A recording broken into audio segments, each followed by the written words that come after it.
Welcome, guys. Equity Podcast. Berek here. By popular demand, it's not just me.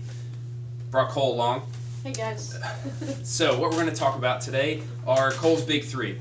Cole has been with us for 10 years, believe it or not. Over 10 years, almost 10 and a half now. So, I thought, what can we learn from her? We do that every day at 4:30, and I figured, what else can we learn from her? So, what I did, I messaged her like, hey, what are the three biggest things you've learned over the past 10 years of your fitness journey? And she got back to me, and I was like, would you mind sharing that with everybody else? And she was like, no, I would hate that. I was like, well, too bad you're doing it anyway. Here I am. So here she is.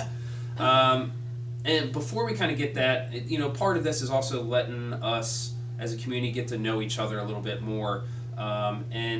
Sometimes we get into that, hi, how's it going? Good. How'd the workout go?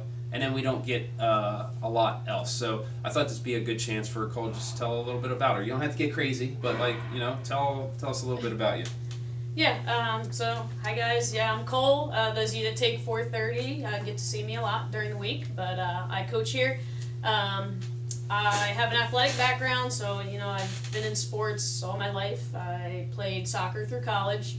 Graduating college, Berek, Krista drugged me into this whole CrossFit thing. I was a little reluctant at first, but here we are 10 years later, so it was a good thing. I've been through, several seasons through this 10 years, noob into it, into a little bit of competitive, had some kids, and then, just trying to sustain at this point. So got the family at home trying to balance the CrossFit, the husband, the two kids, the dog, and here we are. Yeah. Trying to maintain while still making quarterfinals, and me trying to make quarterfinals and not make quarterfinals. It's fine. It's fine. Not bitter. I'm not bitter at all. Awesome. Yeah, it's, Cole and Krista and I started dating in 2001, April 2001. Sometime that year, I probably met Cole, and so I've literally known her since Too long. Yeah, 2001. So we've known each other a long time, and it hasn't always. I wouldn't say we were enemies, but there was some. Berek's the worst, which you still tell me on the regular, and it's all fair. Yeah. But it is perfectly fair. I am the worst, and we can't. Also on our end, I just thank you for 10 years of awesome friendship and time in the gym together. It's been great. It's been awesome. Great. And to all those, she says noob, and you're like, no, Cole's never been a noob. We have videos and pictures of Cole doing banded pull-ups. So it's true. We've very true. Green band. That's where I started. Green band. Green band. So she's been there. All right. So we're gonna get into the big three. The first, what's the first thing that you gave me? So big three. So three biggest things I've learned in my 10 years. Yep. The first one was more is not better. Yeah. There's caveats to that, obviously, but like I mentioned before, I've gone through waves, where I was new into it and everything was scary. I wanted to do the bare minimum and get by. And then I got super competitive for a phase there, and I was kind of trapped in that. I got to do more. 2-a-days. Overworking. Got relatively fit, but then there's drawbacks that come with that. And kind of leveled out with the family balance, but more is not better means there is an overtraining element to things if you don't have the appropriate resources and balance of mobility or nutrition or your sleep or specialists outside across soft tissue or physical therapists or that kind of thing to keep you in check. You can overtrain and do more harm than good if you're not careful with the other things that you're putting your commitment towards. Yeah. I think, one of the things I talk about with new people coming in when we do No Sweat intros is mechanics, consistency, then intensity. Mm-hmm. Right? And when we talk about that, generally, we mean that in like a movement, like the squat or the deadlift or the snatch. Like, we want to learn those first and then add intensity. Right.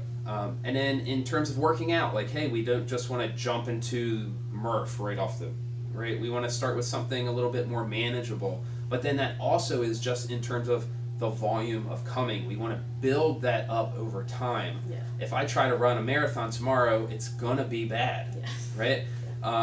If I see a games athlete and I start trying to do what they do, because that's what games athletes do, I'm going to have a bad time. But if you slowly build up to that, and that's your goal, we can get there. Yeah, Yeah. of course. And one of the other things is, one way to put it is overtraining, or it can also be under recovery. Exactly. Right. Yeah. Yep. If you're not sleeping, you're not eating, you're not doing that soft tissue work or spending time on tempo work to make sure those joints are healthy, like doing all that stuff is going to help you do that in the long term.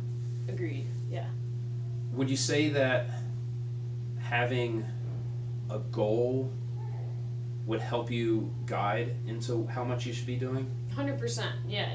If you have a goal and you have the time to plan out the path to that goal, and other resources to draw in, yeah, absolutely. Right, like if my goal is just to be healthy and fit, like I don't need to be doing a ton of volume, right? Doing class 5 days a week can get you there. Yeah. But if your goal is to be competitive, to get to quarterfinals, unless you're a freak athlete, you might have to put a little bit of extra work in. Yeah. Right? And just smart extra work is how exactly. you go about it. Love it.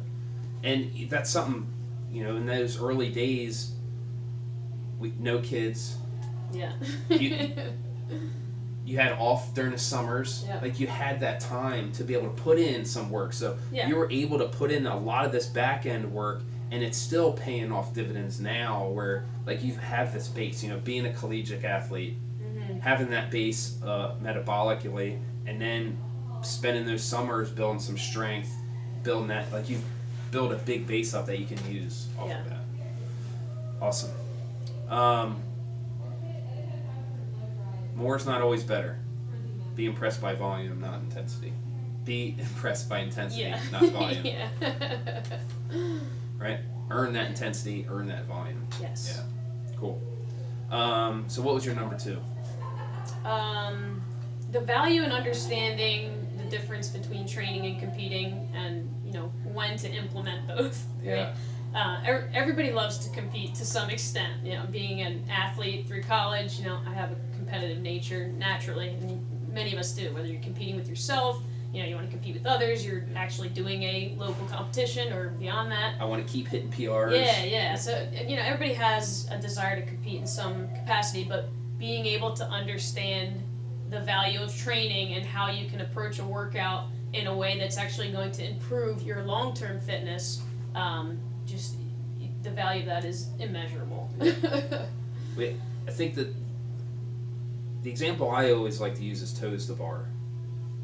Yeah, for me specifically, that's a perfect example. Yeah, and I think chest to bar, I don't know why, I always come back to toes to bar and chest to bar. So they're the two biggest ones. Yeah. They're both very taxing, especially like a chest to bar, or even just pull-ups in general, where you can do fast singles really quickly and get really good scores. My specialty. Yeah. But if we spend some time working on, hey, I'm going to do this workout and always do a set of 2. Like even if I have to slow down and do a set of 2, if I can get comfortable with that, over time, I'm going to be able to build that capacity to be able to do toes bar, and I won't always have to do singles, and then that can get me faster in the long run. 100% agree, yeah. And that's what I find myself, talking to myself about at beginning a workout. Yes, I want to go fast, and the competitive nature's there, and if I do singles, I can beat Berek in this workout. But yeah, telling yourself, let's do 3s on toes to bar, practice linking those sets. Maybe I'll be able to do 3s in the next competitive workout down the road. I think one thing that people, when they hear that, they're like, okay, that sounds good, and I do want to get faster. And they just go slow. And that's not necessarily what we're saying, right? It's how can I get my fastest time in this workout while working on that skill that I need to get better at. So that it isn't, all right, I'm just going to do this workout and really focus on technique, and I'm going to do it for quality and just do my 3s. It's, all right, how can I get my best score while working on that technique of trying to get 3s? Yeah. Right? And under fatigue as well, right? So, I mean, Yeah, like, I mean, I could do fives on toes to bar in an EMOM where I'm getting 40 seconds of rest every minute, no problem. But then, I try and do that with a little bit of different intensity thrown in, and then they're gone. Yeah. So, it's a balance of trying to figure out, okay, what set am I going to try and hold on to and try and get my best score, like you said. Yeah, and so you can kind of get a little bit of both. Mm-hmm. Like, hey, I'm gonna try and beat Cole, but I'm gonna do sixes on the toes to bar, and like that's a non-negotiable. I have to do sixes. Yeah.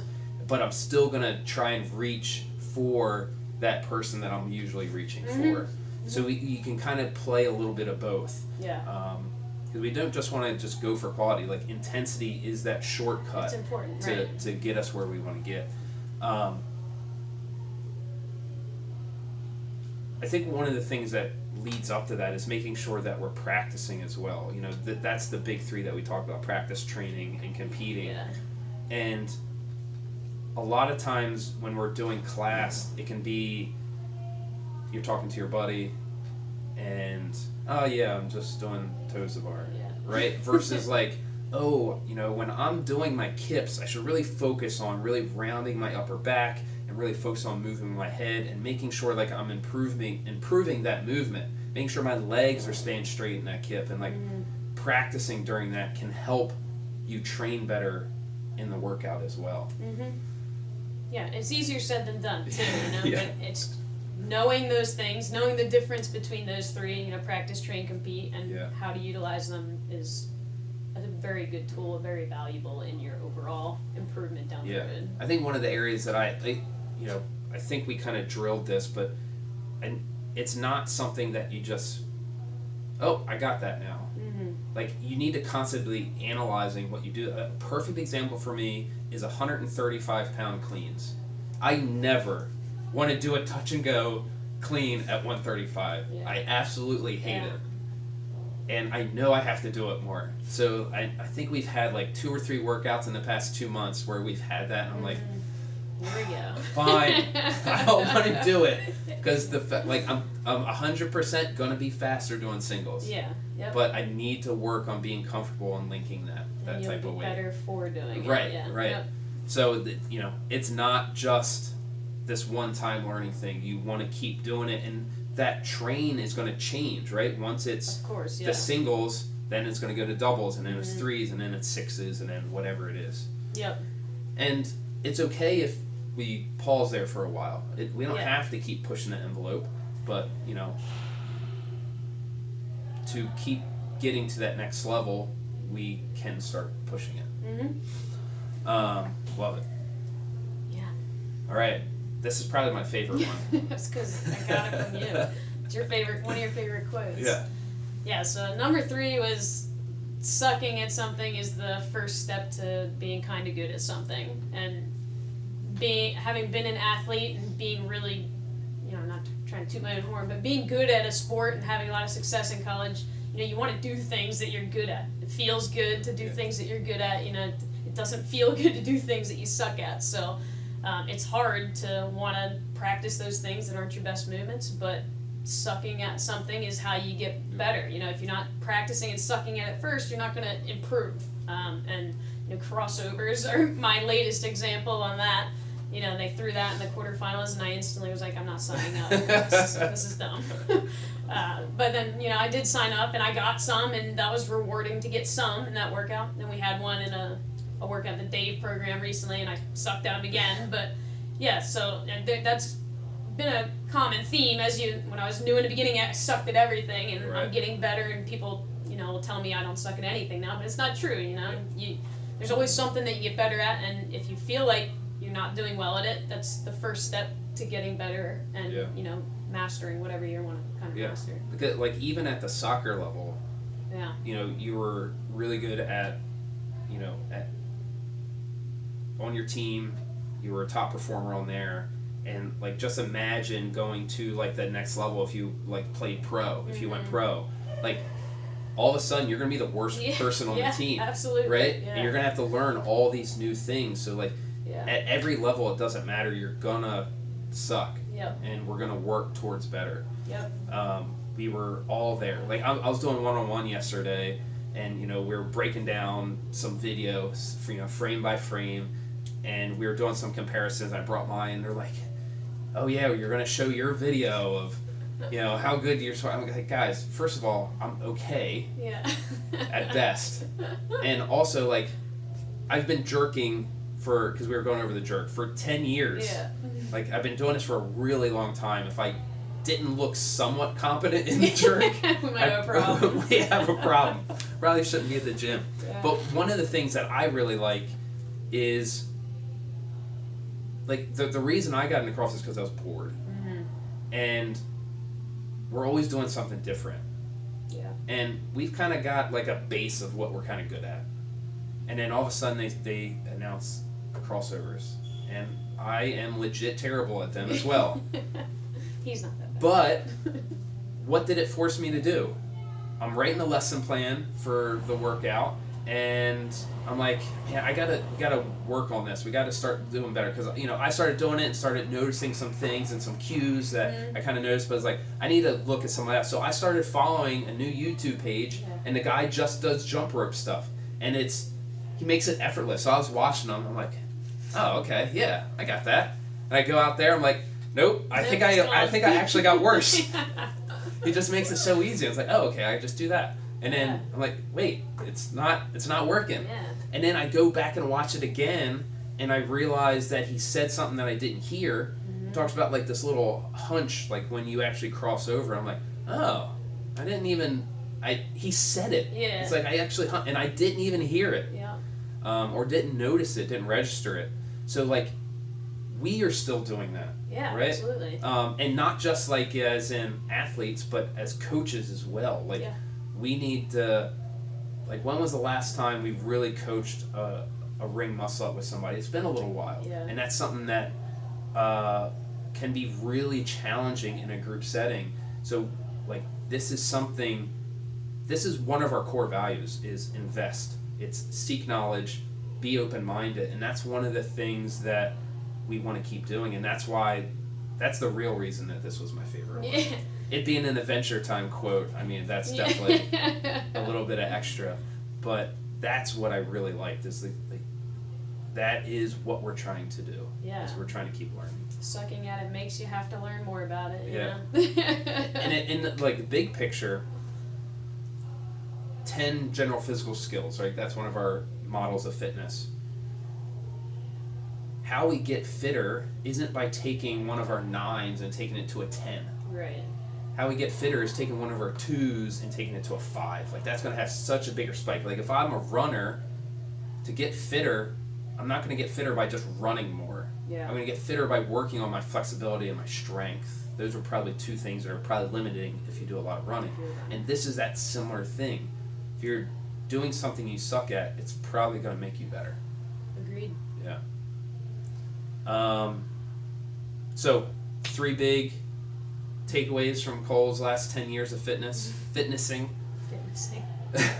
More is not better. Yep. It depends. Always. Understanding the difference between training and competing. Yeah. And using that training to your advantage, and then sucking at something is the first step to being kind of good at something. I love it. Unfortunately, it's true. Yeah. All right, guys. If you have some lessons that you've learned over your tenure at Equity, let me know. Like, post it and share it with us. Like, this is the whole point that we do group class, that we do personal training, that we do nutrition, that we do those things, is that we all get better together. When we're all learning, it all helps us. So share what you enjoy. In a few weeks, we're gonna have another 10-year member give us their big 3. So I'll let you guys try and guess who it is. Let me know who you think it is. So thank you to Cole. Yeah, my pleasure. Appreciate it. And thank you guys for watching. Remember, invest in yourself. See you guys. Cheers.